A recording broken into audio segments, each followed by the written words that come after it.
Mr. Dorosh, which sector is best placed to develop a country? Is it agriculture, industry, or services? Well, I think you need all three. And there's a debate about where do you start and how much investment do you put in each sector. And I think our research is showing that there's still a substantial reason to allocate major resources to agriculture. That's in part because there's a lot of potential still in Ethiopian agriculture to increase productivity. So investments in ag research and in ag extension and in rural roads and such can enable the agricultural sector to grow.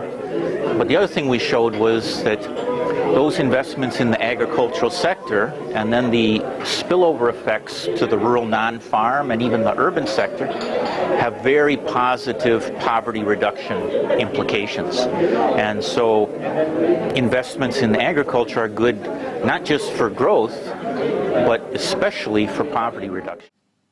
Ethiopia is only little urbanized in comparison to other countries. Is that an advantage or a disadvantage? Well, I think ultimately growth will involve substantial urbanization.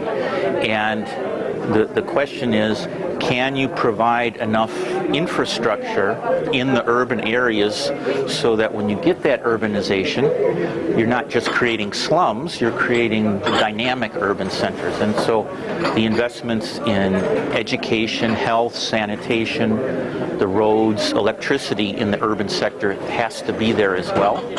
I think over the last 30 years, Ethiopia has perhaps urbanized too slowly.